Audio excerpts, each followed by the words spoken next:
He's Henry Gomez, an ad agency strategist with over 26 years of experience. And he's Howard Eibach, a former copywriter and creative director and the author of 2 books on the creative brief. And together, we're the Brief Brothers, having an ongoing conversation about advertising, briefing, and briefs. And today, marketing. We have Mark Ritson as our special guest. Mark Ritson is a marketing professor, a PhD in marketing, and he'll give us a little bit more of his background. So let's join the conversation with Mark Ritson. Well, Howard, we're back, and we have a very, very special guest today, coming all the way from Tasmania, obviously in Australia, is Professor Mark Ritson. I'm going to let Professor Ritson introduce himself. I've been following Professor Ritson since 2016, I would say.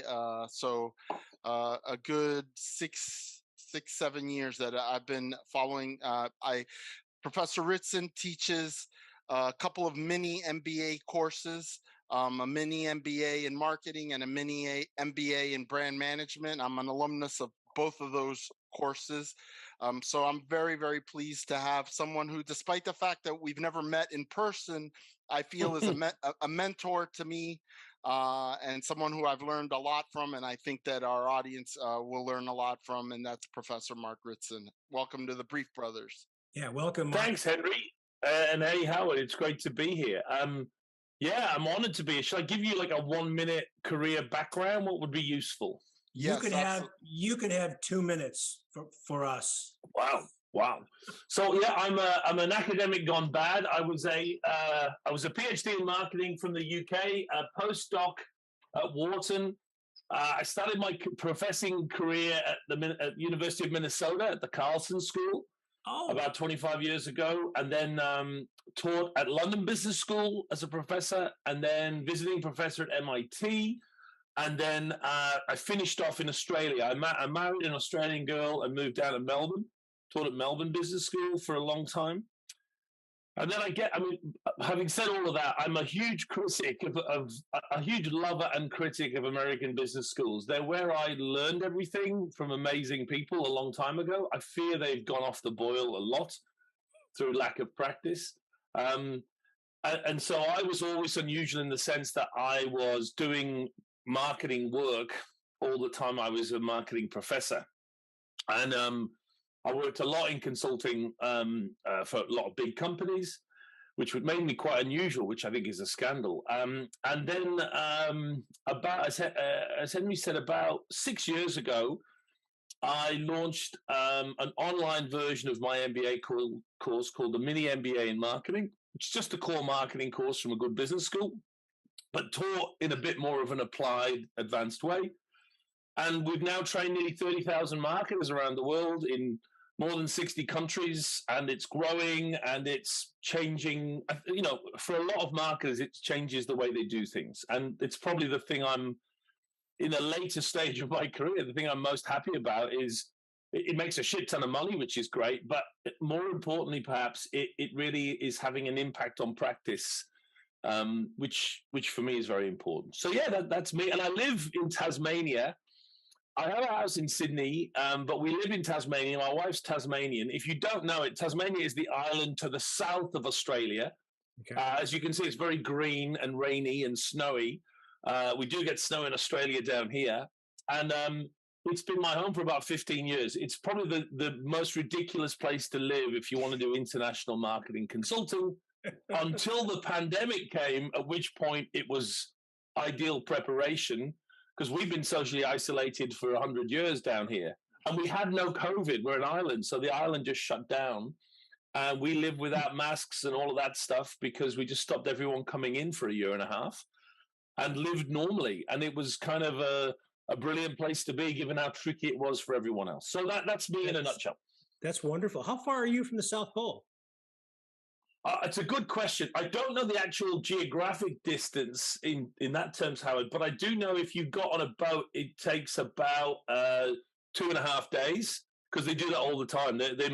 They monitor Antarctica from here, and they do take planes. But yeah, it's about 2 days on a boat, whatever that translates into. So not far at all. Wow, that's just awesome. So you said you would did you work at or study at the University of Minnesota at the Carlson School? That my first job out of grad school was because I did my postdoc at Wharton. I went on the market in the US to get, junior professors go on the market. And one of the places I was offered a job was the University of Minnesota. And I had great friends in Minnesota and spent 2 or 3 summers there hanging out, basically, even though I went to an English university. So, yeah, I spent 4 very happy years at the University of Minnesota teaching marketing. That was my first job. That just tells me how small the world it is, because I spent 8 years of my career in Minneapolis. And in my first job there was with Carlson Marketing Group. I know Carlson Marketing Group very well. The oldest direct marketing group in the Midwest, really, right? Well, it's gone. It shut its doors many years ago. I didn't know that. Oh, yeah. When did that happen? I mean, I was there sort of mid-90s, right? It was a powerhouse then.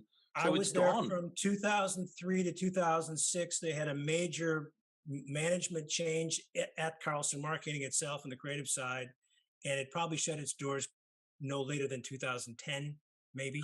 I did not know that. I mean, that was to understand the Midwestern market. I mean, Minneapolis is a very good advertising town, as you'll know, Howard. And there was a whole bunch of amazing agencies there, but Carlson had a very special role, right? So, and that family were obviously very influential. So, yeah, that's a surprise. Yeah, a great marketing town. It is. You didn't want to run into Mr. Carlson Sr., whose first name I forget, because he would pin you Kurt. Yeah, he would pin you against the wall and he'd say, "How much money have you made for me today?" Yeah. He sponsored obviously the Carlson School, and we had that advice given to us at one point or another. You know what I mean? So, well, this is a real interesting mix for us. Henry and I usually talk with fellow creatives or fellow strategists, and correct me if I'm wrong, Henry, but I think, Mark, you are our first bona fide PhD and in marketing. So we are doubly, triply delighted to have you here. And I'm sure that Henry's got a whole bunch of questions. I'm chomping at the bit. Okay, you know what? I'm going to turn it over to you because I know you took his course, and I'm going to let you lead the questions. So, Mark, I first became aware of you when I saw a YouTube video. You were addressing the AANA, the Australia's version of the AANA, and That's right. video. The speech you gave was called Marketing Deconstruction, the Death of the Traditional/Digital Divide. And that video, I think, first of all, if you could address, like, I couldn't have been the only person that kind of that had to have been like a huge moment for you, because I think that video within our sphere of communications pretty much went viral. I think part of it is your delivery, obviously. One of the things that I love is that you have a foul mouth, because I have a very foul mouth myself. But beyond that, I'm also a contrarian, and you were saying a lot of things at the time, and this is 2016, that I think caused a lot of people to stop and say, what if this guy's right? So I want you to take me back to that moment. And then I want to talk about like what has changed in the intervening 6 years. Yeah, you and in the industry. I was invited by the AANA to do a series of talks that year. They wanted 3 talks, and the first one I did happened to coincide with a lot of we planned it like a year before, and it came out at the same time. There was a lot of questions about the numbers that were coming out of Facebook and YouTube and everything else. And in Australia in particular, we'd really drunk the Kool-Aid of digital with absolutely no pushback at all. And I attended some conferences in the previous couple of years and spoken at them, where I'd been pretty taken aback by how much bullshit was getting blown out on the stage without any, no one was querying it at all. And I was, prior to this talk, I'd spent a long time talking about how organic social media was a load of bullshit. And that brands, the big one was the Oreo moment, if you remember, where Oreo culture jacked the Super Bowl with their team of 18 marketers and that famous tweet about, you can dunk after dark. And it was written up as if they'd had more impact than the Super Bowl advertising, And that patently wasn't true. And I literally think I was the only person in the world that said that this is just bullshit. If you estimate the numbers of how many people were exposed to that tweet outside of the marketing community reading about it in advertising age, it doesn't stack up to a percentage point of the people who watch the ads for, Budweiser on the TV. What are we talking about? And it was so left of field. I think people thought I was having a breakdown or something. It was literally that people couldn't compute how it was possible not to think Oreo were the best. And so we rolled into this double A and A thing where I just, the point I tried to make throughout was I'm not against this stuff. It's just so over bloated, and the criticisms of so-called traditional media are so unfair. We need to rebalance this. And then, so that was the main theme, was just questioning a lot of the numbers, which needed to be questioned and have subsequently been properly questioned. And the other bit that really set me on fire was I didn't understand the distinction between traditional and digital because it was already a nonsense. To this day, I say to people who talk about digital marketing, can you give me an example of a digital marketing tool? And they'll say Instagram or TikTok or whatever. And I go, okay, got it. Can you give me an example of a traditional marketing communications tool? And they'll say outdoor. And I'll say, well, like 70, 80% of outdoor is digitally delivered now. So that doesn't count. And they'll say radio. And I'll say, well, more than half of the radio in the UK is downloaded, not broadcast now. So that's kind of digital too. And we go on and on through this thing. They go on newspapers. They go, well, most newspapers starting with the New York Times are predominantly digital led. So it doesn't even make sense anymore, this D prefix. And so that's what I was saying back in 2016. And it went down incredibly poorly in Australia. It's very interesting, when you try and say something that most people disagree with. At the time, people just give you shit, right? Later on, you might look a little bit smart, but mostly what you remember is the shit. When the pandemic broke, now that I'm a bit older and more worldly wise, the first thing when we had the pandemic was I knew what the morons would start saying about changing everything in marketing and nothing being the same ever again. So I got ahead of them and did a talk in March of 2020, which was basically ignore all the morons that are about to appear. This is going to be a tough few years, but after it, everything will go and revert back to the mean, which of course is what's happened. And so when you do this, it looks great later on, but at the time you just get laughed at and you get abuse. And a lot of people just said I was I was getting paid by the TV industry, which I definitely wasn't. No one could understand it, and I think it's aged well, as you say, Henry, in the sense that a lot of it has proven to be more accurate. But at the time, yeah, it was like people were just like, what are you on? This is crazy, So I recently rewatched the whole talk because in preparation for today, because I wanted, because it did, in my mind, in my life, it made a big difference. It changed the way I looked at everything that we were doing in the agency I was at the time. And so the interesting thing to me is if we go back, and it's easy to forget, because things, they do change rapidly, right? In 2016, we still weren't in the environment we're in today, where basically everybody's social media marketing is paid. This was right at a time, and that's what you were bringing up, and you mentioned the organic portion of it there was this idea going around that people wanted to have conversations with brands, and that the brands were going to embed themselves in people's lives, and they were going to be part of this conversation. There was going to be a two-way conversation. Advertising was dead, right? Yeah, and exactly, and all of that, everything you said was true, which was the average person at the time was like following 2 brands maybe on Facebook. Most users of a brand weren't following the brand. It wasn't a particularly good way to reach a lot of people and get critical mass. Now, of course, they have to admit, people like Zuckerberg have to admit the fact that they've become like any other medium. It's pay for play.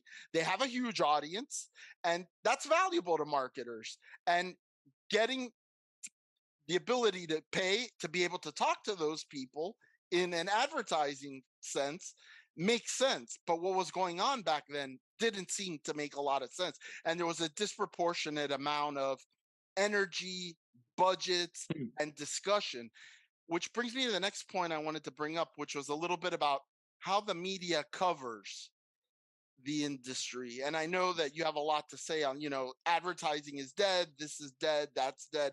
And they want to kill everything. The new thing is always the greatest thing. But also you mentioned in the speech, and this is, I'm going to venture into the realm of the controversial a little bit here. I don't have a problem doing that. Howard might flinch. But, there's this uniform reporting of the trade press that happened, and you mentioned it a couple of times, and you said, I don't think that these people have bad motives, but for some reason there's a lot of groupthink in the trade press. And I see now 6 years later, we see that in the broad general press. Like, we have very pressing issues of the day, and we're not allowed to debate them. We're not allowed to dissect the data. We're not allowed to have contrarian opinions. Otherwise, these big tech giants say, no, you run afoul of our misinformation. And then all of a sudden it's like, who owns the truth? And so I kind of look back at that time capsule, and in our business, it was already happening. No flinching here, I promise you. No, and look, I don't think the media is on the payroll of the digital media giants. I think it's that I have this phrase, the pornography of change. The media, and particularly, I mean, if you look at Advertising Age is a good example. It's a complete pile of wank, right? I mean, you look at what they cover in that once great title, and it's just shit most of the time. And a lot of it is driven by this absolute obsession with the new and total ignorance of the old. You know what I mean? It's pathetic. I mean, what we're seeing, I mean, if you look right now, right, Netflix has discovered cable TV, right? All Netflix is now turning into, after all that hoo-ha about disruption, is running ads at, at a very impressive CPM. And it's now going to drop its shows on a weekly basis. You know what I mean? It's the same when Zuckerberg launched advertising on Facebook. It was all fighting talk about the end of advertising, as you say, Henry, and about having conversations. And the age of advertising was dead. 10 years later, look where we are. TikTok. It's we're a different kind of media company. It's completely different. Everyone comes back to the same model. And my frustration with the media that covers marketing and advertising is they don't show enough critical capabilities to pinpoint the bullshit in all of this and actually point out that a lot of it isn't accurate. It's just, I have no problem with Zuckerberg bullshitting about the power of Facebook's advertising. That's what he's meant to do. The problem is the media doesn't critically assess those points, and clients are so scared of being caught out saying things like, actually, radio looks good to me. Outdoor looks pretty good to me. There's no client that would have said that in the climate of the last 5 years, because they're scared shitless of looking outdated and old-fashioned and all the things that will get you fired from your job. And so we saw this sort of progression where people like Gary Vee, who's a splendid fellow, but completely nonsensical on most aspects of marketing and advertising, were given free rein to talk shit and were not critically held accountable by the media that should have held them accountable. Yep. So to me, there's a couple of things to unpack in what you just said. One is these digital native companies like Amazon and Netflix that use quote unquote traditional advertising to advertise their wares. I think that's hilarious. Hey, look, Henry, you just pause on that point, right? They're not only do they use it, they're the biggest investors in it, right? The companies that were hammering TV advertising spend more on TV advertising than anybody else. And out of home and all the rest of it. Totally. Apple has owned the billboard on I-95, which is a main interstate freeway here that runs right through Miami. Apple has owned a billboard there for like the last 10 years with rotating the newest iPhone, the newest whatever. And, and it's not even a digital board. It's just a big out of home board in a very desirable location. And this is one of the most technologically advanced companies in the world. But to your point, Henry, it's also one of the smartest companies, right? So you take that one single example. What are Apple doing?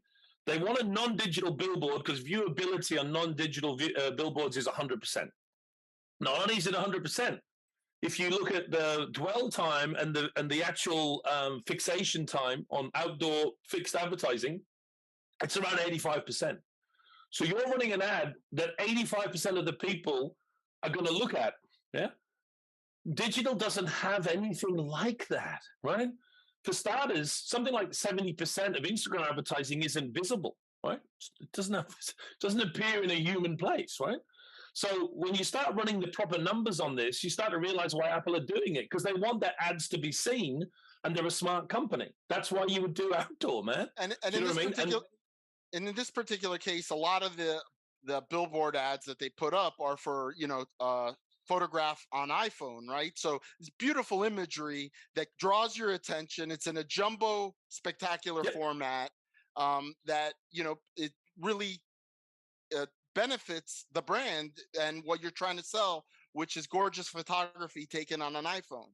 Well, the other thing I think is probably true about this particular billboard is that because it's been owned by Apple for so long, that people who commute see it over and over and over again, and they know, first of all, they probably absorb it into their subconscious. So if they don't even see it, they'll drive by it and they'll still see it.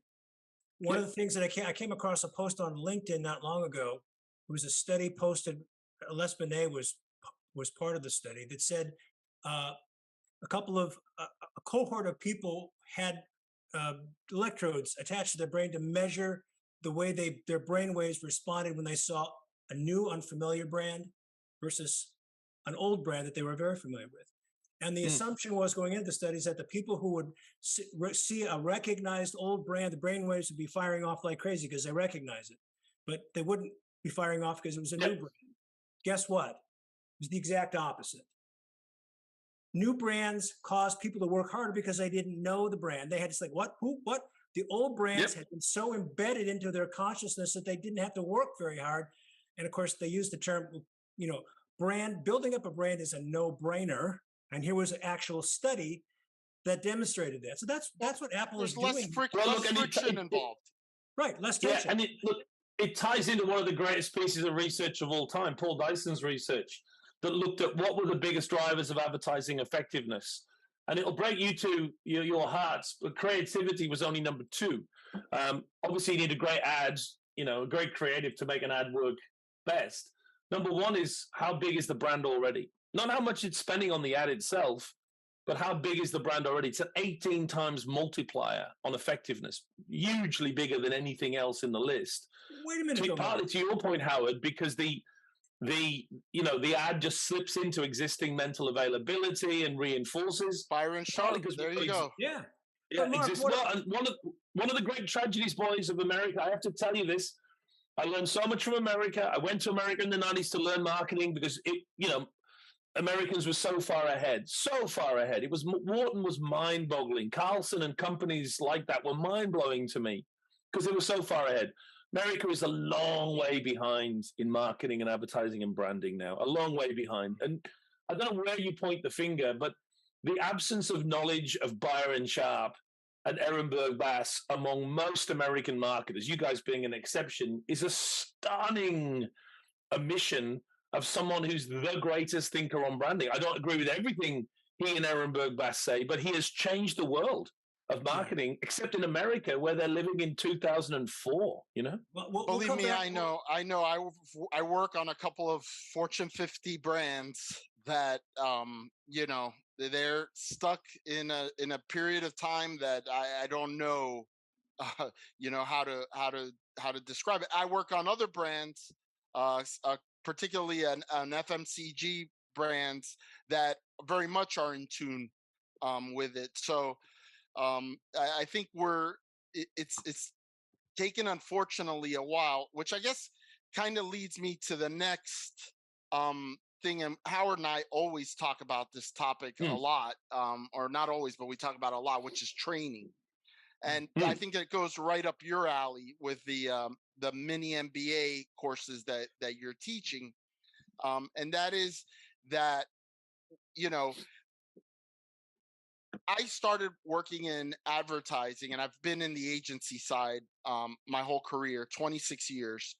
And I started working, there were still some elements of training. You could sense that there had been, but by 2022, you know, I'm working at one of the largest, if not the largest holding company in the world. And there really is not a huge amount of training. Like, it's basically you just get thrown into the fire. There's no formalized training. What caused you to did you and I see this on the client side too. I don't know why, but it seems like a disproportionate amount of the clients that I've had over the 26 years didn't come from a marketing background. They came from some other aspect of the brand or the company, right? Like they came from R&D, or they came from operations or sales, and they get slotted into it, and they don't have like any marketing background. And so my question is, what caused you to start the mini-MBA program, and what causes this issue of, you know, having so many people with a marketing job title without a proper marketing educational background? Well, it's a good question. There's a couple of things, right? So the personal reason was I started having children, and I couldn't get on a plane 3 weeks in every month and travel because my wife wouldn't let me. So I started to think about, frankly, how can I make money, as much money as I was making going to New York and London, without going to New York and London. At the same time, though, as you say, I mean, I'd become increasingly disappointed with an industry like marketing, where I have no problem people coming from sales or operations or digital into marketing. I think that's great. The problem is, A, they came in without any training in what marketing was, and B, it's not that they were worried about that. If anything, they were proud of it. We had all these numbnuts going on Twitter going, I'm proud of not having a marketing degree or a training in marketing, you know, and it comes from, again, unfortunately, the Neil Patels, the Gary V's. You know, you can learn more on you know, those tweets that come out every day from some idiot. You know, I didn't go to business school because I learned everything from YouTube, right?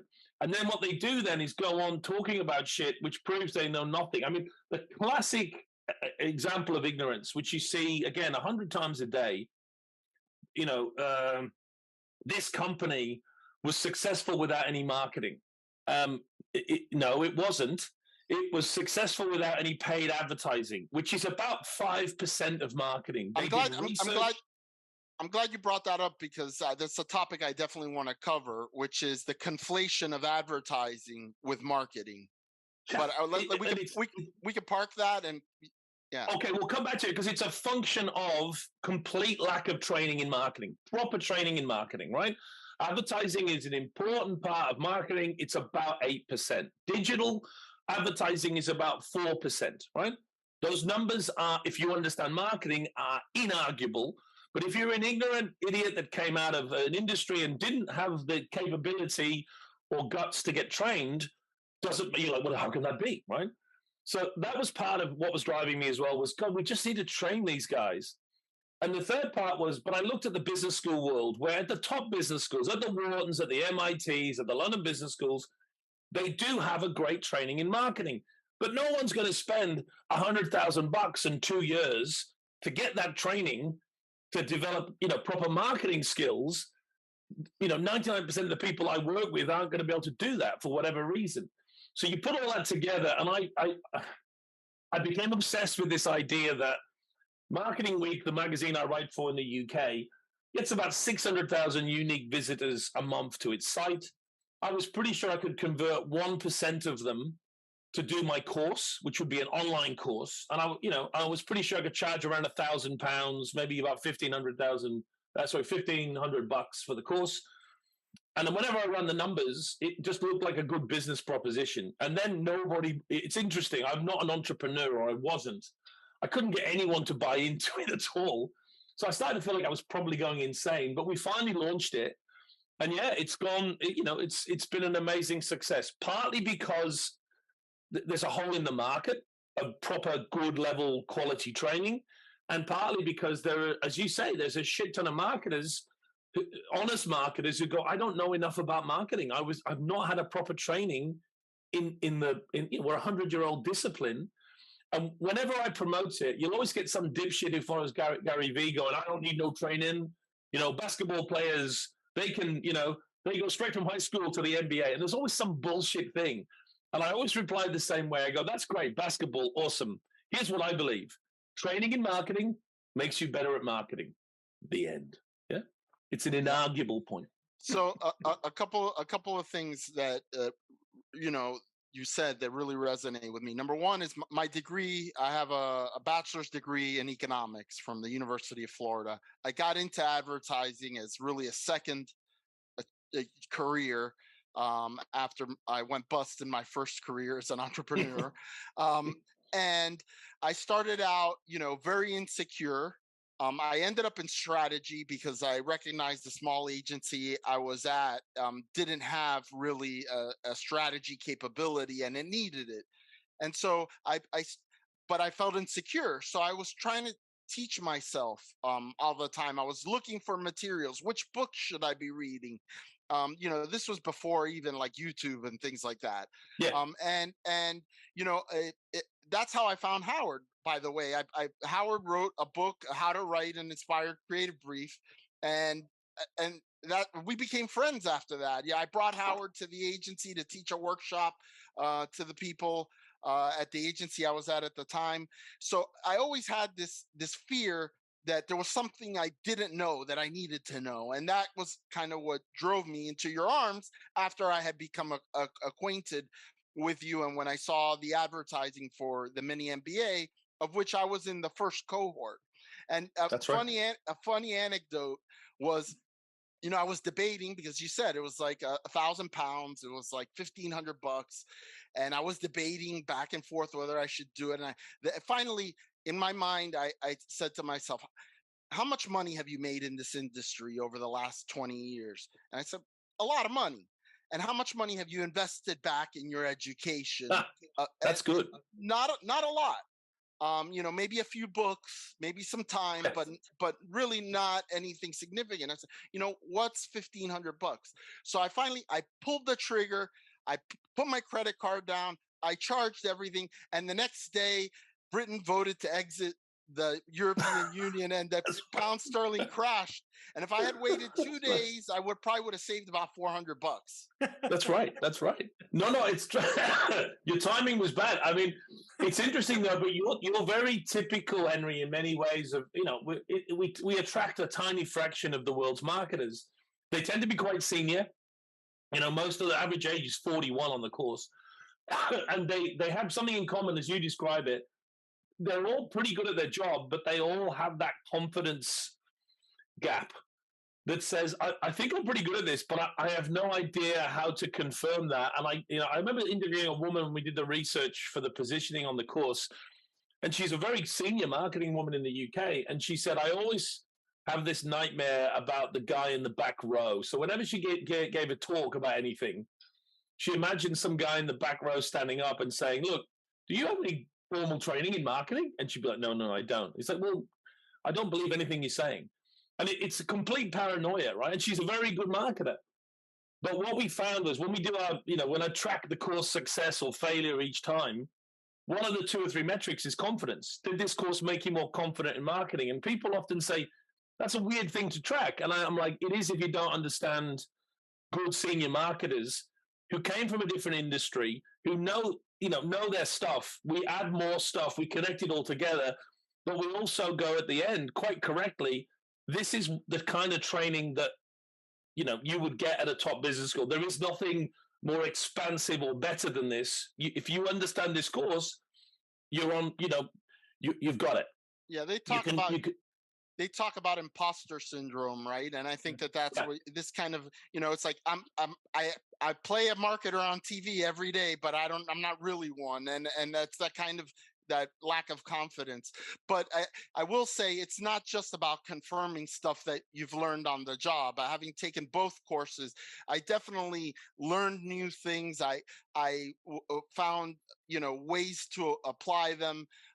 For me, being on the agency side, it was really important to understand the client side and and to see advertising within, and this kind of goes back to the conflation of advertising and marketing, and so like I'm looking at a client's business now, and I can see that, oh, their problem isn't with advertising. Their problem is that they have a pricing problem, or that they don't have the right product mix for what the market is demanding. That's right. Which are hugely important, much more important than whether a good product will generally sell itself. The advertising can help, right?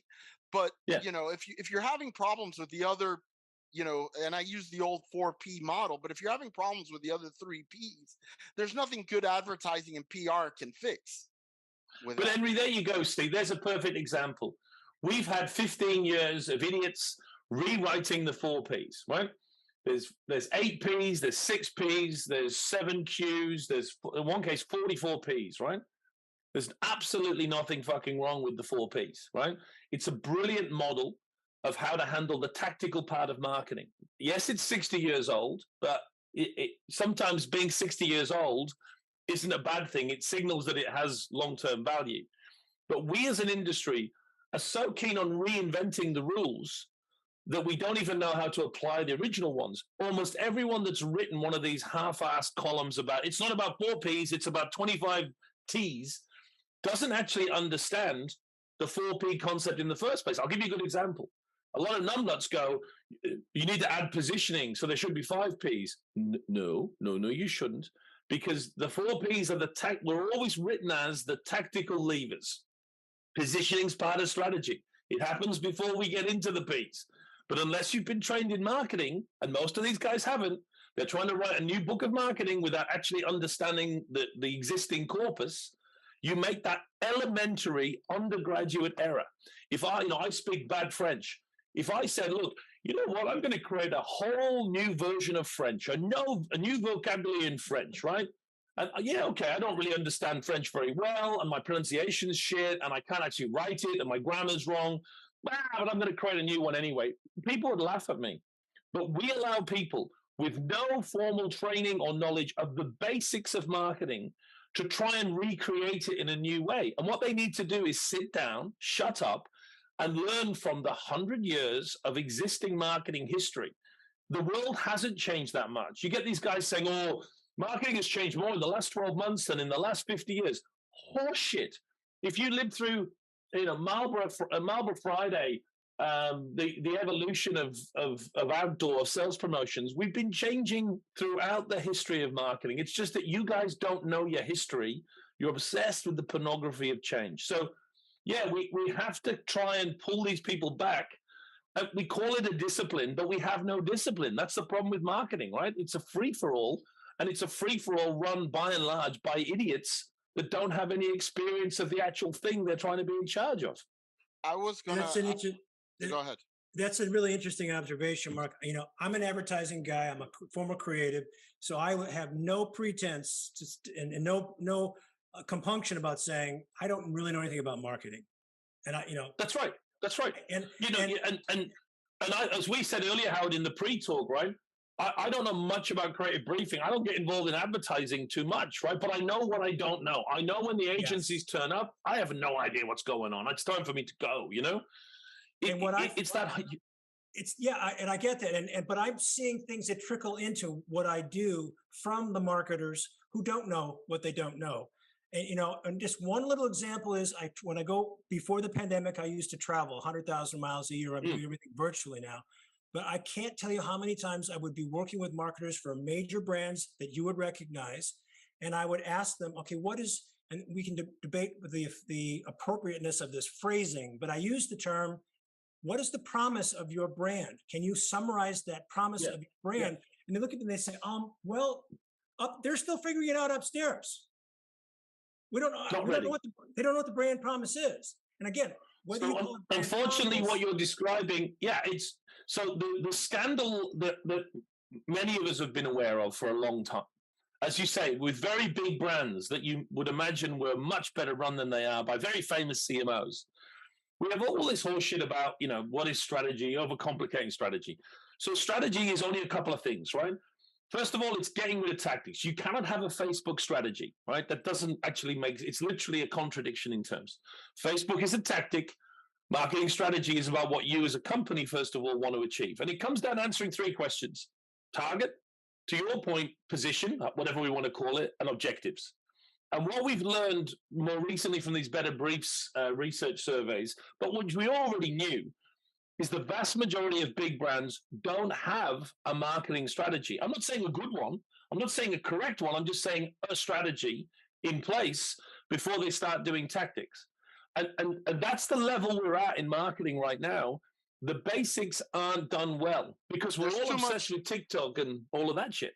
There's too much unspoken in the big companies. Nobody's asking, oh, what is the positioning of this brand? And it's all unspoken. It's the weirdest thing ever. Like we're supposedly working in marketing, and somehow we don't talk about like the big questions. Those three big questions should be tattooed on everybody's forehead in an organization. But it's interesting because as a strategist, I'm like the one that's living in both of those worlds, right? Like I'm in your world. I need to understand your world as a marketer, and I got to understand the creatives world on the advertising side. So that's why I kind of feel this so acutely. The lack of training on both the agency side and on the client side. But Henry, your point's crucial. It's not that advertising's super important, but there is that moment where we bring in the client strategy via a brief, which is kind of the acid test, where if you can't explain in an hour to a bunch of people who are being paid by you what the fuck you're trying to achieve, that's when the emperor's clothes suddenly disappear. And that's what's been happening. Now, the agencies are too cowardly, probably correctly, to say to the client, you haven't got a fucking clue what you're doing here, have you? This is not, they have never fed that back. That's also another corollary of this, right? But we have this moment where the client can get away with this. I mean, if you take positioning as a great example, right? What's the problem with positioning? The problem with positioning is about 25 years ago, everyone forgot what positioning is. All positioning is the intended brand image. Yeah. I want to be A, B, and C. Let's make the consumer think I'm A, B, and C. We turned it into onions. We turned it into, keyholes. We invented brand value, brand attributes, brand purpose, brand character. We started believing positioning was an end in itself. A PowerPoint deck, a book, for fuck's sake, right? And what we missed was the purpose of positioning, which is this is what I want you in the agency to communicate to my target, right? That's what it means. That's originally its intention. And I don't care what we call it. Business school, we call it positioning. You can call it purpose. You can call it, attribute. You can call it character. It doesn't matter. But the point is, if you've got 17 different concepts and 42 different words for your brand position, no one's ever going to get it, even inside the company. I mean, I worked for a very famous fashion brand in New York once. Very good, nice people, but useless. And the first thing I did with them on the first day was I got beautiful little envelopes and little cards. And when they walked in, because they didn't think there was anything wrong, and the parent company knew there was a lot wrong. And I said, okay, hello, everyone. Hello, nice to meet you all. Let's start off just with like a simple exercise. Just write down on these cards what your brand stands for. What is the official positioning? What is it all about? So they all filled out the little cards, and they sealed them, and they gave them to me. And I'm in this fancy room in Midtown. And I said, great. And I opened each one, and I just started to write the words on the board. And we got, in a room of 10 executives, we got about 48 different words. And, not just, similes, completely different words. And so I got to 48, and I said, so here's the problem, guys.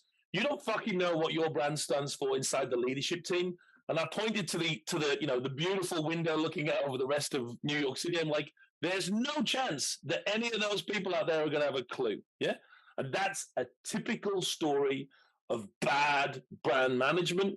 The company themselves can't articulate consistently what they want the brand to stand for. And in my life, whenever I work for very big brands, very complicated brands, 4 or 5 words or concepts, I don't care what you call it, That's what positioning is. It's we want when the consumer thinks about our brand, first of all, more important than positioning, it has to come to mind.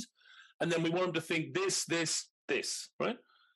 It takes skill and training and power and capability to position a brand on 3 things. Any moron can do it in 50 words and fail. I do an exercise. I want you to tell me if you think it's similar to what you just took those executives with. Henry's heard me talk about this. I call it the Albert Einstein challenge. Albert Einstein is famous. Well, some people say he didn't actually say this, but I give him credit for having said, if you can't explain it to a child, you don't understand it yourself. Yeah. So then I say, okay, now let's take the word it out of that. And I want you to explain your brand as if you're talking to a child. Here's a catch. Don't tell me what your product is, explain your brand. So for example, if I were to ask you to explain the Chicago Bulls, which is a basketball team, you can't say, oh, it's a basketball team, because that's the product. So tell me, explain the brand of the Chicago Bulls. When I do this with people in my workshops, it stops them cold. They are very good at describing their category or their product, but they cannot explain their brand. Well, and it's a great point. It's a great point. Von Clausewitz is probably the great non-cliched strategic writer, right? And Von Clausewitz used to say, strategy is simple, but that does not mean it's easy. And how that translates to our world is, if you deal with a proper good marketing strategist, a CMO, she or he have worked on this for 9 months. They've thought about it in the shower. I have a couple that will ring me up and just run something by me, and they're just kind of running it and squeezing it and squeezing it. And then by the time they're finished, they produce a strategy, including positioning, but also targeting objectives, that's so simple, their team gives them the ultimate compliment, which is, yeah, this is great, but it's kind of common sense, right? And that's the genius of complex strategy with a simple outcome. Well, I used to teach at MIT. I won the teaching prize there, right, when I was a visitor, which is pretty rare. And the students came up to me after my first ever brand management class, and they said, look, this is a great class, but it's kind of common sense compared to some of our other classes. And I said, no, it's not. It's just that the other professors aren't as good as me. I could have made this so complicated, none of you would have understood it, and I would have looked clever. But I figured that's kind of not my job here, right? My job was to make it common sense for you. And it's the same with strategy. The job of great strategy, to your analogy, Howard, is to be able to create something that's so simple, the team say, look, this is obvious, and you can say, good, go and do it then. Yeah?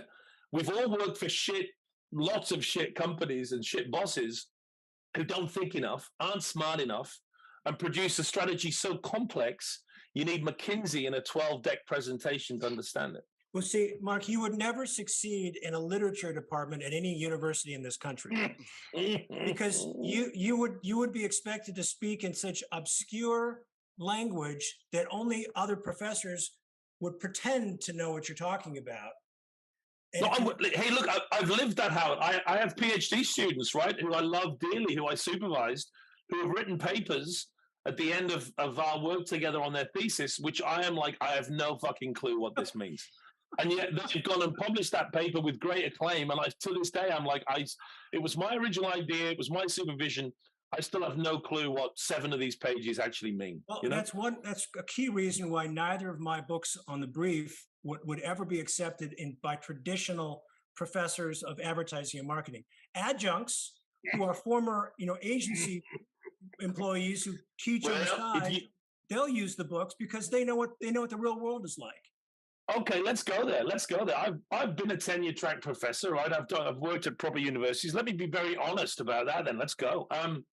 My dad, who's a very simple man, I work at a lot of medical companies, and we have these KOLs, key opinion leaders. Whenever I was working with a big medical company, and they would be like a professor of surgery at NYU or somewhere, And the professor, I used to ask people this all the time. I'd say, guess what a professor of surgery at NYU does if you're a professor of surgery? And people say they teach and they do research. I'm like, yeah, they do a lot of fucking surgery is what they do, right? And then they teach surgery as well. Why is it? How is it that in almost every top 10 marketing department in the United States of America, the professors don't do any fucking marketing who are professors of marketing. They've never done any marketing. They've never worked in the job before taking the role. And afterwards, they don't do any consulting. They just give occasional talks. It's a fucking disgrace. And these people are nice, bright, lovely people. You go and look at, have a look at the University of Chicago's marketing department, right? One of the best business schools in the world. Not only have these guys never worked in marketing, not only have these guys not really done any consulting in marketing, not only do they not have a degree in marketing, they don't have a PhD in marketing. They have a PhD in something else, in quantitative science or economics, right? The sadness of the great American business schools, the places that produce people like Ted Levitt and Paul Green and the titans of marketing a generation ago, is they're now staffed by people that have no clue about the thing they're teaching, not because they're not bright, not because they're not good people, but because it's a functional job. We're just plumbers. Imagine teaching plumbing and you'd never laid a pipe in your life. Good fucking luck with that. Well, that's what they're doing in all the top business schools, right? Yeah. When I got to MIT, right, this would be 10 years ago, I got to MIT, and I was kind of nervous. I hadn't taught in a top business school for a while. And my wife and I went over there, and I went in the classroom the first week. I taught core marketing. That was what I was brought in to do. Like 70 MBAs, first marketing class. And I came back that night. My wife said, well, how did it go then? And I said, fuck, I don't fucking know. I said, I've taught a lot of classes in my time. There was a weird vibe in that class, man. It was a strange one.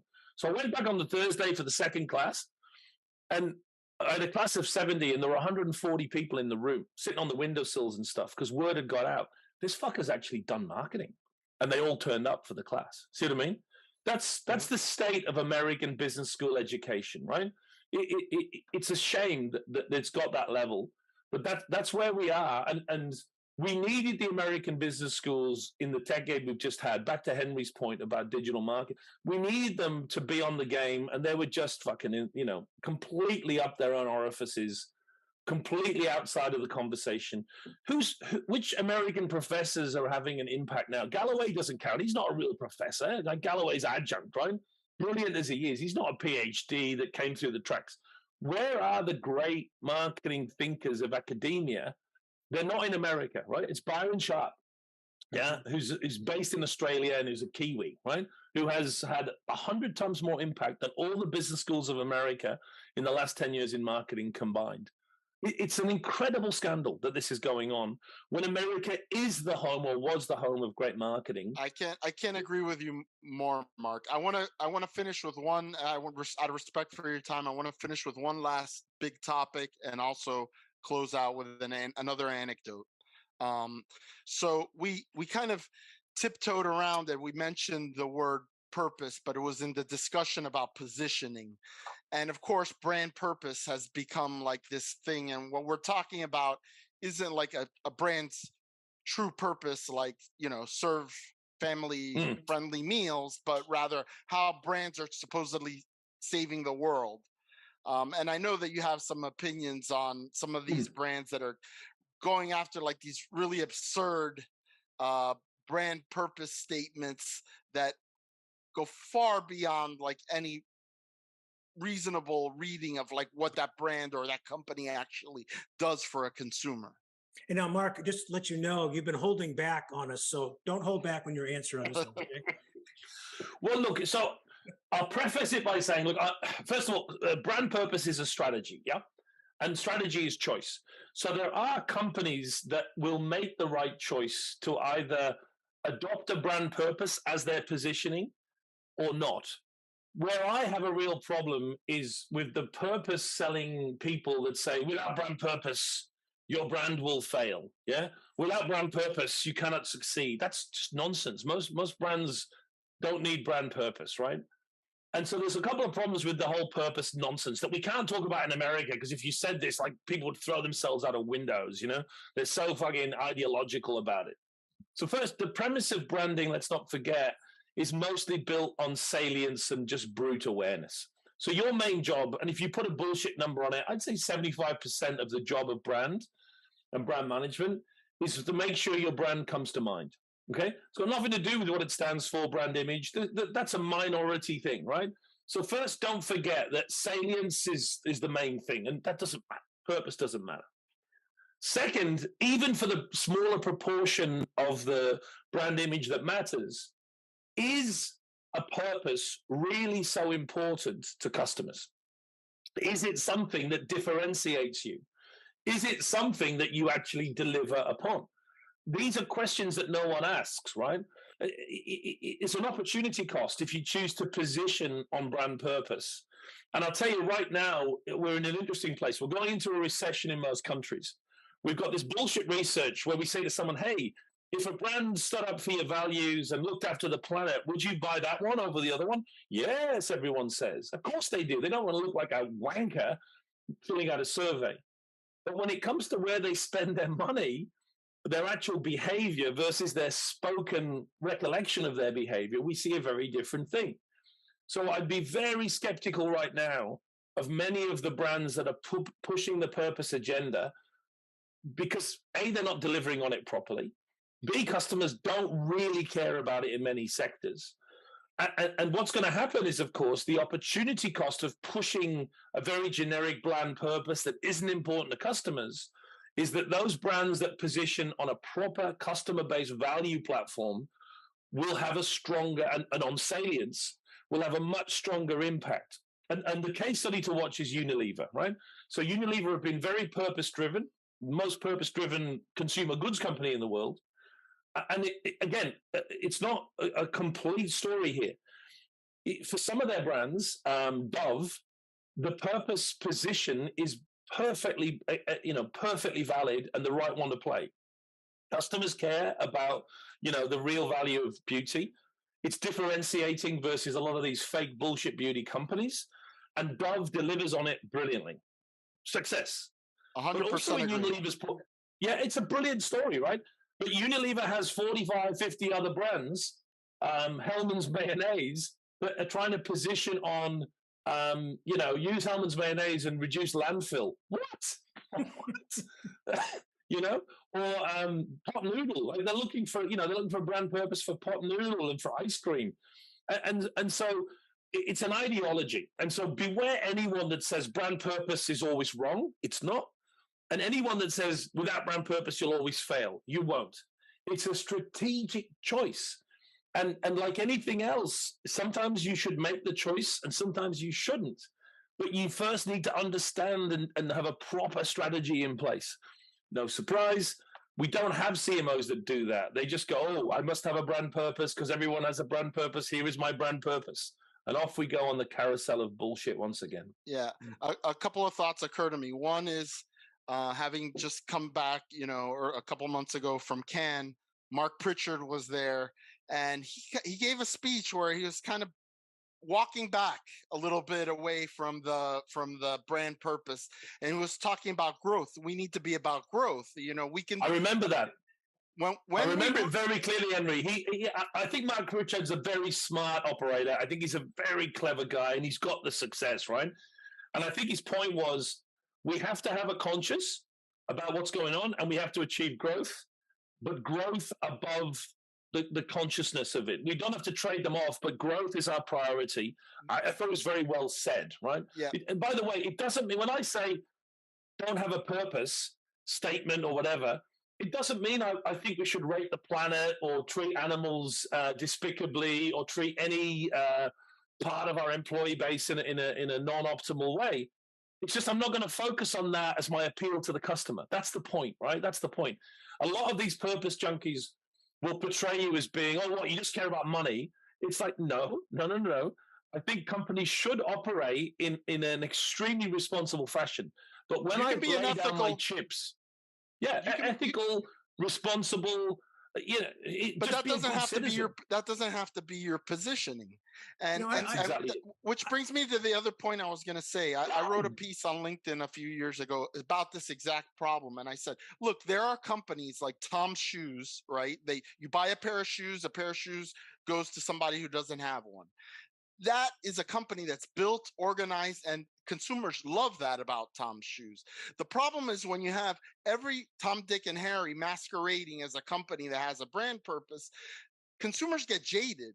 And who loses out there? The real companies that have a purpose now just are pissing in the wind, because everybody's put on this cloak, just like green, being green. Everybody's green. Yeah, well, how do you know who's really green? And it goes even further, right? If you take Tom's shoes or you take Oliver Wiley, here's the key point in all of this that no one talks about. The reason people buy Tom's shoes is they like the shoes. It's great that Tom's shoes also donates a pair to someone who needs shoes. Awesome. It's not the main reason that people are buying their shoes. Oliver Wiley, the founder of Oliver Wiley, said something a couple of years ago where he's like, we did it initially as our main, purpose was to buy spectacles for people who can't afford spectacles with your spectacle. We now know from our research, people like that, but that's not the reason. They're buying because of fit, because of look, because of price.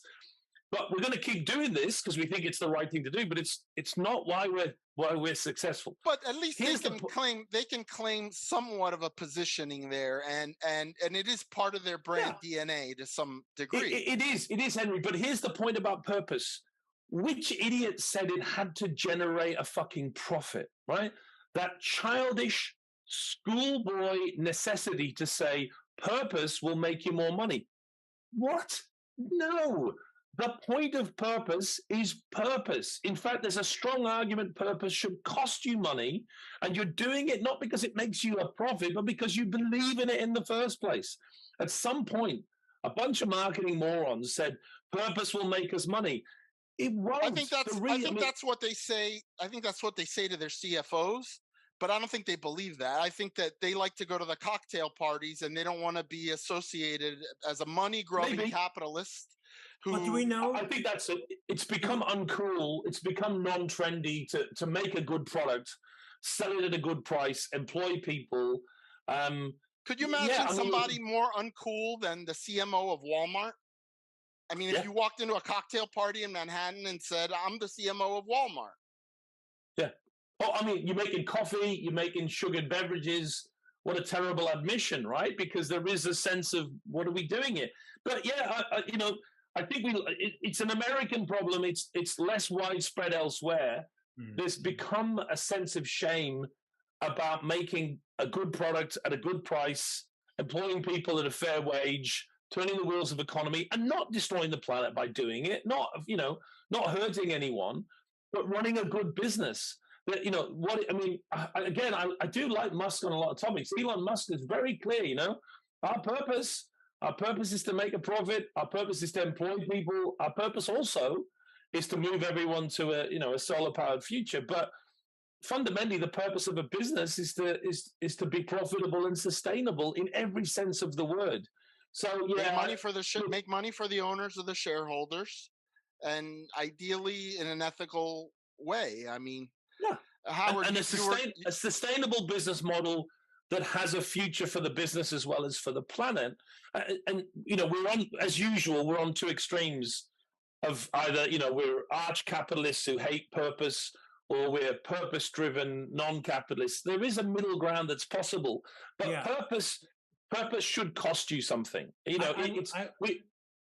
I like your thinking on that, Mark. And I think what the fundamental problem here is that ideology gets in the way of clear thinking. Yeah. When people have an orthodoxy, they have a tendency to ignore facts because it conflicts with their worldview. And this is an example of that. It's not all purpose will do X, or no purpose will do Y. It's sometimes it works. And now can we say, do you know, because I don't know, has Dove, as one of those products, one of those brands, has Dove benefited financially from its purpose? Massively. No doubt. Yes. That's like the case, like you could make, that was a brand that was a legacy brand, a brand that was going nowhere. And that campaign, Dove Real Beauty, put Dove back on the map. It's a major player now. But the on the flip side of that is Old Spice, right? they were an old flailing brand, and they didn't do a brand purpose play. They went for something else. They had a different creativity, and so those are two packaged goods, you know, in related industry, you know, in grooming and beauty. And they took two different approaches, and both approaches work. So back to Mark's point, it's a choice. Purpose is a choice, and it's a choice. If the mayonnaise brand can find a way to bust through financially by having some purpose, well, good on them, right? But if they can't, it seems like a major stretch for a mayonnaise brand to do that. For a lot of brands, it's a stretch. It's exactly grafting on some artificial patina of philanthropy to but what happens, boys, is this is a function again of that strategy thing we talked about earlier. So if you go through a proper diagnosis, if you then build a proper strategy, it's kind of infallible. You'll work out what's the right approach. What we're seeing with a lot of brands is they don't have that capability in the team to do proper research, build a proper segmentation, have that complex discussion about mass targeting, target segments, positioning, objective setting. Doesn't happen anymore.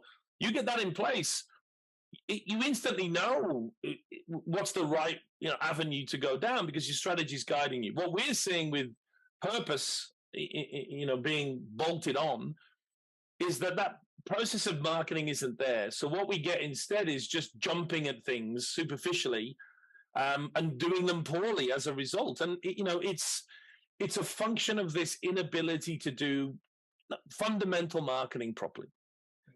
So thank you so much, Mark, for being with us. I wanted to leave with one anecdote. So I mentioned I was in the first cohort for the mini-MBA in marketing.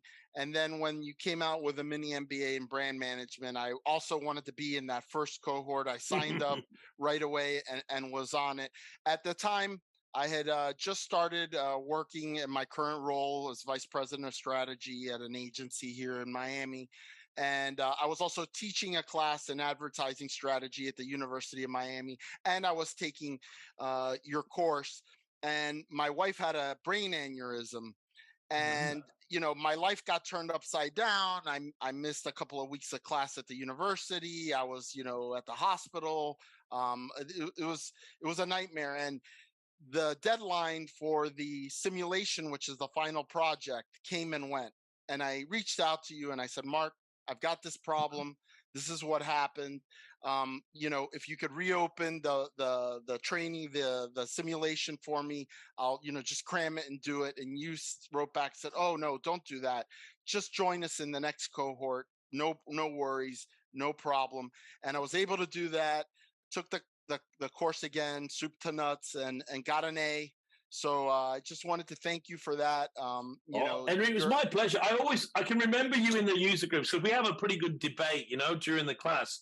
And you were always such a great contributor and you were respectful, but you were also pointed about your points. So we were, and I remember you sending me the message and thinking, look, dude, don't we? You've got more important things than brand management.